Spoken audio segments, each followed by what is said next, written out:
नमस्कार दोस्तों, मैं रंजना तिवारी आज आप सबके बीच में एक बहुत ही प्यारा, बहुत ही सुंदर विवाह गीत लेकर आई हूँ। बहुत ही सुंदर विवाह गीत है, बेटी विवाह गीत है। बहुत ही ज़बरदस्त गीत है। गीत को पूरा सुनना, लास्ट तक सुनना। जैसा होगा अपनी राय कमेंट के माध्यम से जरूर बताना कि हमारा ये बेटी विवाह गीत कैसा लगा। किया रे बाबा लाली सारा साइया, किया रे प्यारवा कड़ुआ तेला रे के करे का कहिया माई मांगिया सवारा के करे ना सिंदूरे सोहाग के करे का कहिया माई मांगिया सवारा के करे ना सिंदूरे सोहाग किया रे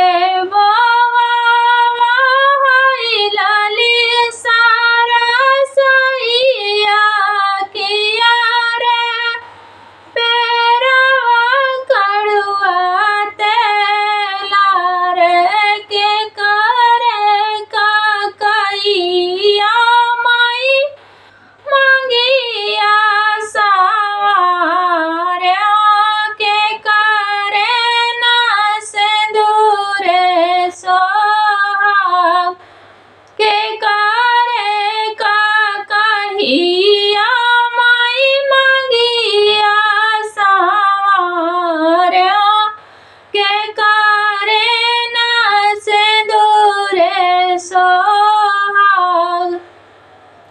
बाबा बोवा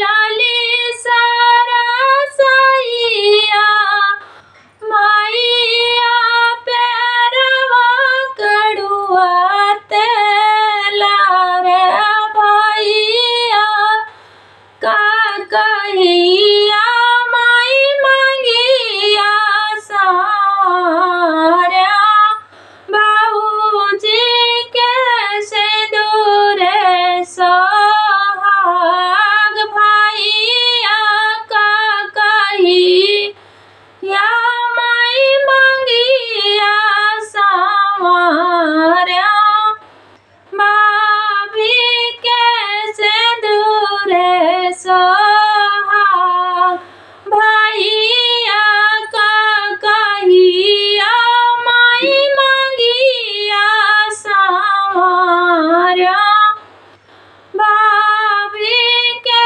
सिंदूरे सोहाग। बाबा कहीं बियटी दूर बियाहबे माइया, कहीं बहिनी ने रे भैया, कहीं बहिनी का सिवियाहबे भाऊजी कहाँ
सा